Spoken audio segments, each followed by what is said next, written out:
xCloud on iOS versus Android? Let's talk about the future of mobile gaming.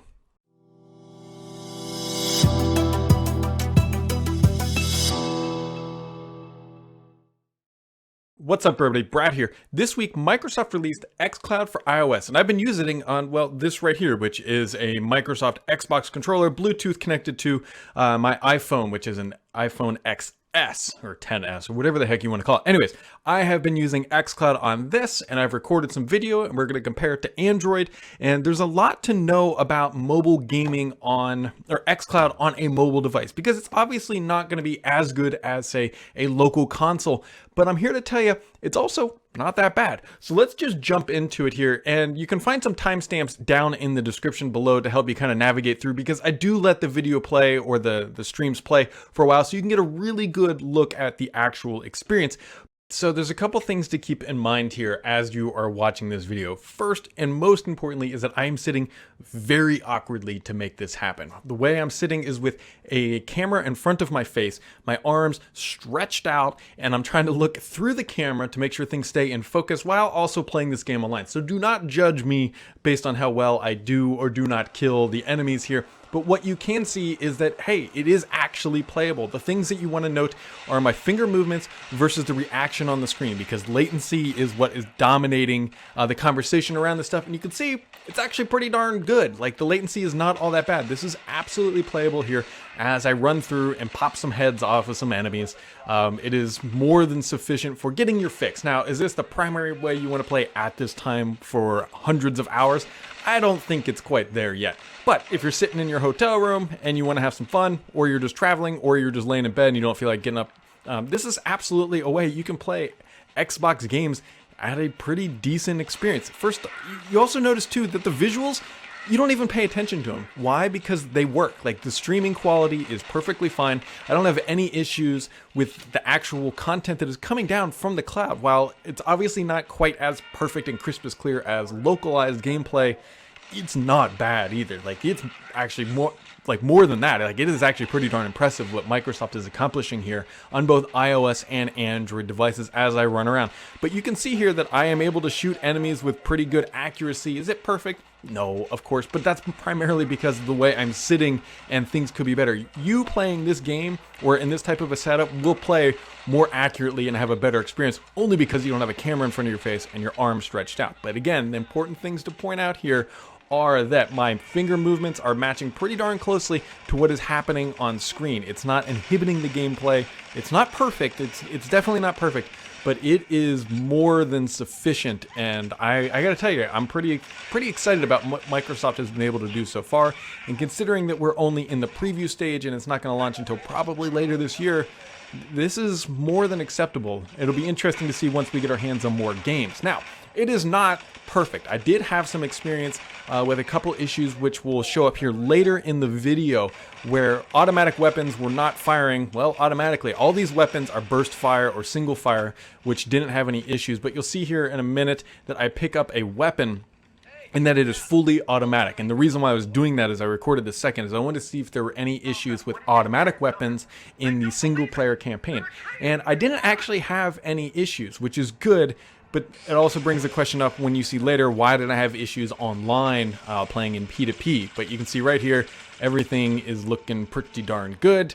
And you can just watch as I shoot some people and run around and just have a good time. And just, honestly, you kind of forget that you're streaming all this. So there you go. I'll jump back in here with some more commentary in a minute once we get to some of the online play.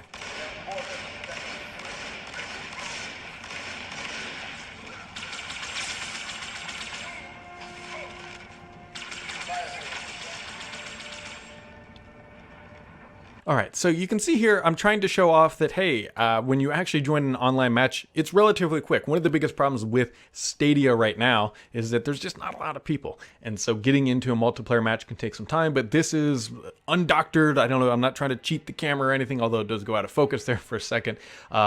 This is me just trying to join in a multiplayer game, but there's a lot of people who have been accepted into the iOS xCloud beta, and they can all vouch that it doesn't take all that much time to get into a game. And same on the Android side, it's the exact same experience. So again, couple things to keep in mind when you are watching this, I should say, is that I'm sitting in a very awkward position. So again, don't judge my KD based on everything. Look at my finger movements on the controller versus what you see on the screen, because that is what you should be judging, not my abysmal ability to kill foes in the online arena. And you'll see why. It's not, I did all right. I do think, candidly, that Android does offer a slightly better experience, although Microsoft has had a lot more time perfecting the Android model. iOS is like 24 hours old at this point, but they're doing all right. And it's, again, you got to remember, this ups the complexity. First, we just had streaming content for the single player. This is not only streaming content or the level down, but also where the players are and everything else that comes into game streaming. And you'll see, I do run into a couple issues, notably, which will show up here in a minute, the multi-fire burst issue. So I'll switch weapons, and you'll see I'll try to shoot a guy because he was just standing still, and I couldn't. So be on the lookout for that. But overall, though, you can see the movements. It's pretty fluid. There's not a lot of screen tearing going on. Of course, I'm getting waxed. That's not a big surprise. I'm trying to look through the camera to play this game. But it works. That's the thing. And it's not detrimental, but it does, the latency does play in just a smidge. And I'll be curious to see if Microsoft can ever truly iron it out completely. That's why I say, hey, this is a good experience if you just want to come and have fun. I wouldn't do anything competitively here by any means, but when you can see how accurate I was able to throw that grenade and land it on people. Like, it's not impossible to do well. And actually, I did pretty well on the Android side. See, that was the issue where I was trying to fire that weapon automatically, but it came out more of like a burst, and then I just got killed. So that is the only issue, and it did show up a couple times. So I'm not quite sure if it was an issue between the Bluetooth controller and the game, or the game not recognizing it, but there was definitely some communication issue. What's odd is that it didn't happen in the single player, so I'm guessing maybe it's a multiplayer thing at this time, and hopefully that issue gets fixed, or whatever it is, or potentially I guess it could just be locally. I gotta do some more testing, but as of right now on iOS, you can only play various Halo games. I'd like to see just different titles and just see how things work. But so far, I had a good time. I don't want to underscore any of the criticism or just talking about it saying that this wasn't a good experience. I had fun, I enjoyed myself, and I could absolutely see myself doing this again. So don't read any other thing about that. It's just me trying to be critical of a service that is actually pretty darn good. And so what I'm going to do here is just let the rest of this play out, and you can watch it, and I'll chime back in once we get into the side-by-side, this versus the Android setup.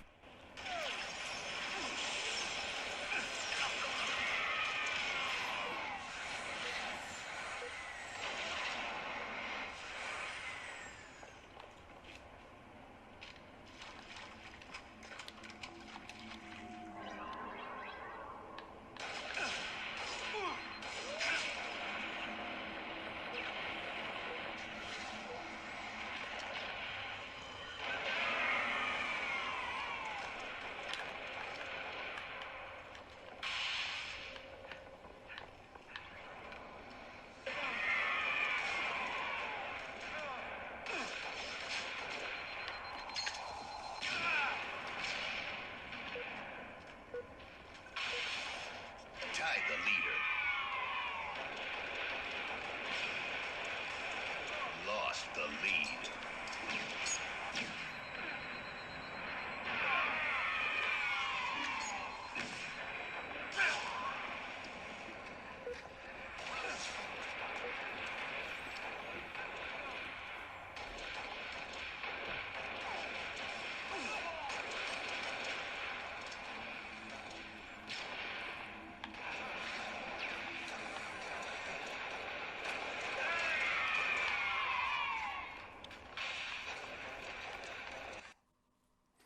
All right, guys, so here you can see on the right we have iOS, and on the left we have Android. And like I said previously, I do think I had a better experience on Android. While it's not perfectly the exact same game, these are both Halo titles running through xCloud, streaming down to my device.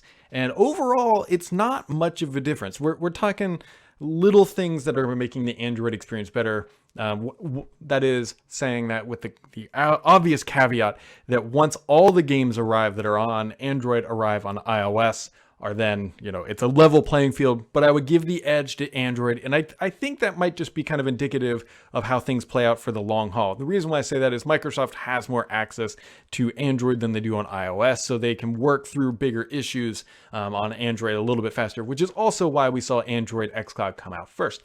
But, I typically will probably end up playing xCloud on an iOS device because I use an iPhone as a personal device, and hey, use the device you got. And that is just kind of what I'm going to roll with. As I said before many times, I'm probably not going to be playing P2P online or through xCloud. I will definitely play first player games, which I think it's a good trade-off. I'm not saying don't go play online games. You absolutely can. And you can see that I'm doing it here, especially on Android. I get a couple kills. It's not that big of a deal. But you don't want to be frustrated. I know a lot of people are very competitive when they play online, and you will just you'll be happier to play the campaign or single player titles on xCloud, at least for now, until Microsoft truly figures it all the way out, which will be huge if they can. But for now, they're really darn close. So maybe I shouldn't say never, but I think the last mile for this latency challenge is much harder than the first, 500 miles. So there you go, guys. You can watch these two play out. You can see the finger and trigger inputs and all that good stuff. I'm going to put on some tacky music here in the background because I can't play the audio from the videos. Otherwise, they cross over. And then we'll jump back in at the end. But enjoy this iOS versus Android comparison.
All right, so there you go, guys. iOS and Android xCloud, they both work. They both work honestly pretty well. When this xCloud stuff came out many months ago, everybody was skeptical, myself included, but Microsoft is working on this technology for a while, and the fruit of that labor is starting to show up, and there's no other way to say it. I'm quite happy with the performance. It's not perfect. It's definitely not perfect. There's room for improvement. iOS needs more games. But this is all in preview. This is all early days. This is all showing where things are headed, where the future of mobile gaming is headed, especially for Xbox users. It's looking pretty darn bright. And the crazy thing is this service, Stadia, which I play or have played, do play occasionally back here on this screen, is fine. It works, but you have to use it on a Chromecast, and you can do it on a PC, and a very small assortment of Android devices. xCloud already works on every single Android device, and it works on a wide variety of iOS devices as well. Now, granted, it doesn't work on the browser yet, but we all know that is coming, and I think Microsoft has intentionally limited it. I guarantee that they already know the experience on the browser is probably pretty good.